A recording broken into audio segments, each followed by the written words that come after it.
Yesu ashimwe cyane. Bavandimwe inshuti zanjye ndabashuhuje mu izina rya Yesu. Shalom shalom. Tugeganira ijambo Imana yamaye ngo tuganireho kandi ry'ubuzima. Ndagushimye mwami Yesu kuri muzima, icyubahiro ni cyawe. Mwuka wera ngwino uganiriza abantu bawe kandi wongeye kutwubaka mu mwuka no mu bugingo no mu mubiri mu izina rya Yesu. Amen. Ubutumwa bwiza bwanditswe na Yohana ibice 3:14 na 15 aravuga ati: kandi nk'uko Mose yamanitse inzoka mu butayu, niko umwana w'umuntu akwiriye kumanikwa. 15 kugira ngo umwizera wese abone ubugingo buhoraho. Amen. Iyi mirongo ibiri Imana yimaye ngo tuyiganire. Ndashaka uwite kuri iyi mirongo wumve. Bibiliya tubwiye umurongo wa 14 ngo nk'uko Mose yamanitse inzoka mu butayu, ngo niko n'umwana w'umuntu akwiriye kumanikwa ku giti kugira ngo umwizera abone ubugingo buhoraho.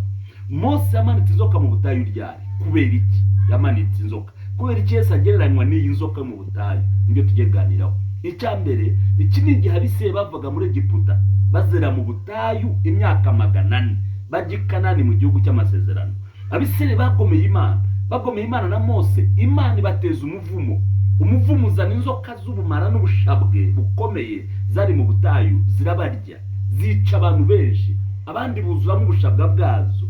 Mu gihe abantu bari bafite ibibazo barambaraye bari mu buribwe, Mose atakira Imana, abantu bagiye gushiraho. Imana ibwira Mose ngo genda ucure inzoka imeze nk'iyabariye, uyicure mu muringa. Umuntu wubura amaso akayireba, ubushabwa, ubumara, ubukana bw'iyo nzoka buramuvamo.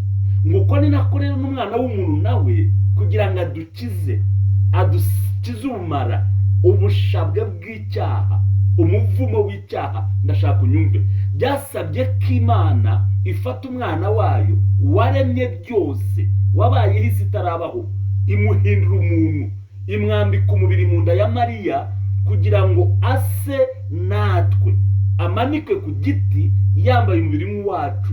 Umwizera, uwubura amaso wese abona ubuzima buhoraho. Nk'uko Mose yagombaga gucura inzoka isa n'iyariye babandi bayireba bagakira, ni nako n'umwana w'umuntu yagombaga gucurwa, yagombaga guhindurwa nkatwe, abakoze icyaha, abafite uburibwe, abafite ubushebwe, abafite umubabaro, abafite ibikomere, abafite ibigeragezo, abafite ibibazo n'intambara. Akambara uyu mubiri ariko ari Imana, kugira ngo namanikwa ku musaraba cyangwa se ku giti, umuntu wese wariwe na ya nzoka, umuntu wese wabyawe wakomotse kuri Adamu w'icyaha, niyubura amaso akizera uyu mwana w'Imana wambaye umubiri ku musaraba, ubushabwa n'uburibwe buzashira mu buzima bwe.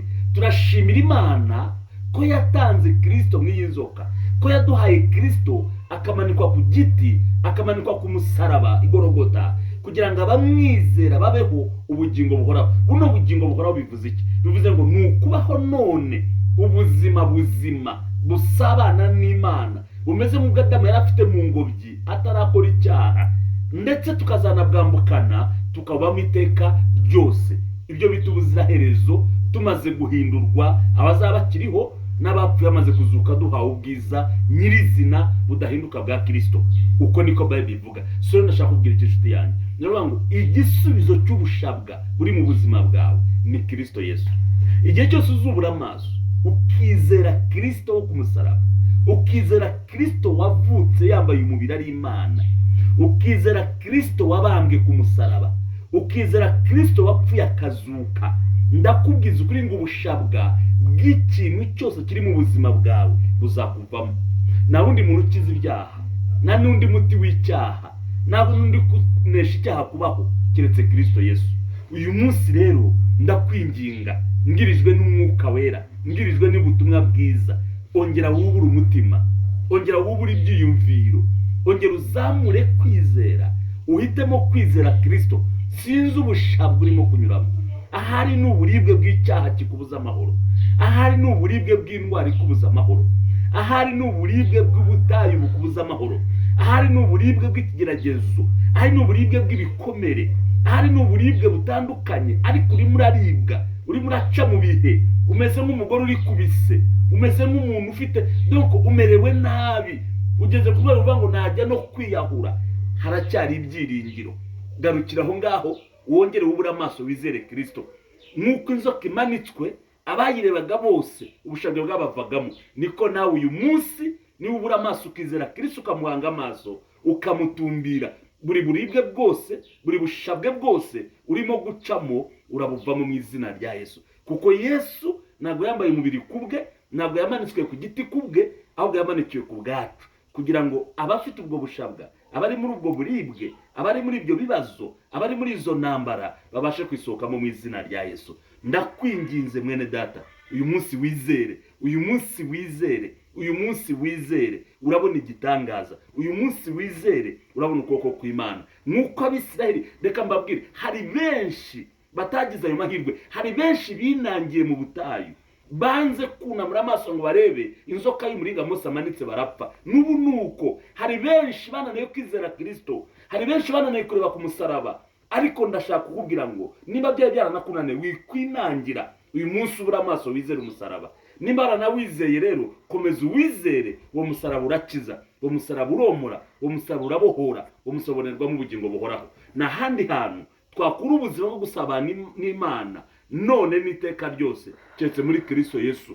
Niho hari ubuzima, niho hari ubutsinzi, niho hari imbaraga, niho hari ukunesha mu izina rya Yesu. Mwene data rero, ubura amaso wizere umusaraba, ubura amaso utumbire Kristo, ubura amaso wizere umwami w'amahoro, ubura amaso Yesu akugirire neza. Yesu abaho umugisha. 2026 wizere Kristo gusa, hari icyo ari bukore ku buzima bwawe. Wari urwaye, wari ufite virusi kubabaza, ndashaka kubwira ngo umusaraba urakiza, ubushabwe bwose burakira, uburibwe bwose ku musaraba burakira, ikigeragezo cyose kirakira ku musaraba mu izina rya Yesu. Mwakira amavuta yo ku musaraba, mwakira imbabazi zo ku musaraba, mwakire kubaho ku musaraba, mwakire gukira ku musaraba mu izina rya Yesu. Ndakwinginze ukore subscribe kuri channel yacu ya Bishop John K, twongere tujye dukomeza kubana uko dushizeho ijambo ry'Imana. N'abari kuri TikTok mwese turabakiriye mu following, tujye tubana, mukore buri kimwe cyose gisabwa.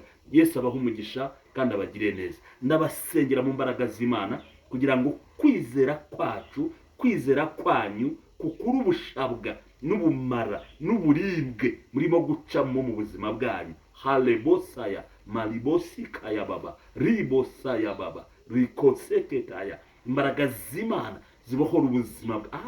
Rilosaya, amavuta aguhindurire buzima, amavuta ya Kristo agukize, umusaraba ukubohore, umusaraba ukubohore, yaba ari kanseri, yaba ari sida, yaba ari diabete, yaba ari pressure, yaba ari amarozi, yaba ari amadayimoni, yaba ari amahembe, yaba ari ibitega, yaba ari nyabingi, yaba ari nyaburezi, buri mwuka wose na buri bushabwe bwose n'uburibwe urimo gucamo, yaba ari mu kazi, yaba ari muri business, mu izina rya Yesu Kristo. Uko inzoka ya Mose yakije abantu ubushabwa, bubuye amaso bakareba mu giti, umusaraba wa Kristo abari kugukiza ubwo buribwe usohokemo in the name of Jesus. Ndategetse mu mbaraga z'umwuka wera ngo ushoke muri ubwo buribwe, usohoke muri uko kwabazwa, ushoke muri icyo kibazo, usohoke muri iyo ntambara, usohoke muri izo mvurungano, usohoke muri ibyo bihe mu izina rya Yesu Nazareti. Akira amavuta y'ubutsinzi n'ubuzima mu izina rya Yesu. Amen.